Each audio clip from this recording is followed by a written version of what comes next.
Hey, this is 3 Pound Fishing for Grizzly Jig TV, and today we're going to be talking a little bit about this, a little bit about that. We're going to definitely be catching some fish. We're starting off the day on a beautiful sunrise, and I have a secret to show you. Check this out. Aren't you tired of buying baits and then they go dry, they lose their color? Because hey, we don't fish every day. Let me show you some of the baits that I have and what I do to preserve those baits. Now all I need you to do is go get some mineral oil, about $1 at your local Walgreens. I need you to poke a little hole in the top of it, like so. And all you do, folks, is you just sprinkle it ever so slightly over your bait. After that, it's simple. All we're gonna do is we're gonna work that mineral oil in there. That's going to preserve that color for as long as you have those baits. So spend a little time with it. It'll save you a lot of money, and we won't be throwing a lot of baits away. They aren't gonna be getting dry. They're gonna be retaining their color. It's gonna be perfect, folks. All right, let's hit the water. I tell you, it's gonna be a beautiful day. Hey, a couple other this and that's that I wanna share with you. Number one is if you're gonna go crappie fishing, you make sure you fill up on these little guys, okay? Buoys are extremely important in the crappie business. We're looking for a location on brush piles, and that helps us find that location. They've got plenty of these at Grizzly Jig, so check them out. The other thing is replacing that weight on these things. They come with a very lightweight. I always recommend an 8-ounce weight that you add to your buoy. The reason why you do this is it drops fast, it drops accurately. You don't ever get it just hung up.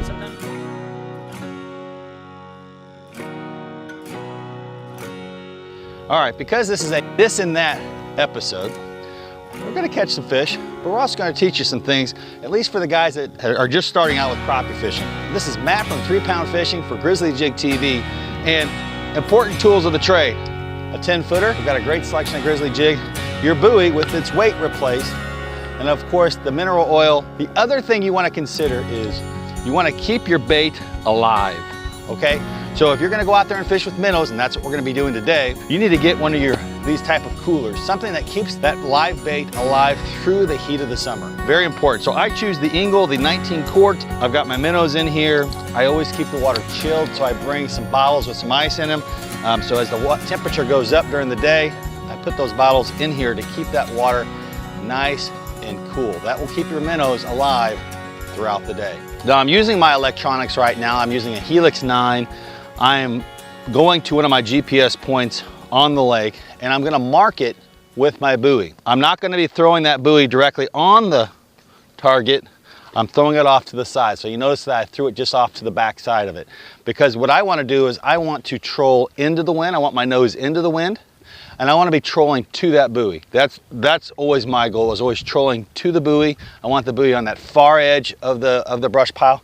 And every time I catch a fish, I'm taking note of where I caught it, so that I can go back to that precise point compared to that buoy. So I'm always looking at that buoy. It was about 10 feet to the right, and that's where I'm gonna be fishing. One last thing, just before we get a couple fish in the boat, and then we'll call it an episode. Today I'll be using the Grizzly Elite G5000. This is a great mini bait caster. Basically, I have a 6-pound slime line on there. I then have that leading to a clasp, to a split shot. That's a number 7 split shot. And then I have a number 4 thin wired hook. When I'm fishing, what I'm doing is I'm concentrating on 2 things.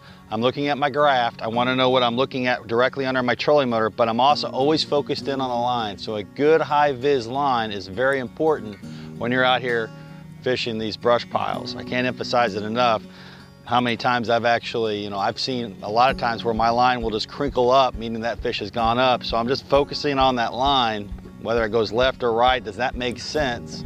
And if it doesn't make sense, a lot of times that just means a fish has grabbed your bait. Didn't necessarily thump it, it actually grabbed it and is moving with it.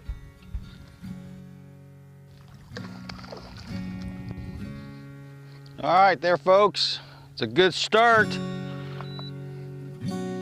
That's a good eating size. Hey, thanks for joining me. I really do appreciate it. 3 Pound Fishing for Grizzly Jig TV. Thanks for joining me again. We're out here on Lake of Egypt, fantastic lake in Illinois. Good size eater, very nice, right there. Perfect eating size, 11-incher right there. Grizzly Jig TV, enjoying myself out here. Little snapshots of what you can do to help your crappie fishing. Buoys, change the weights, just little things that are gonna help your day out on the water. Thanks again.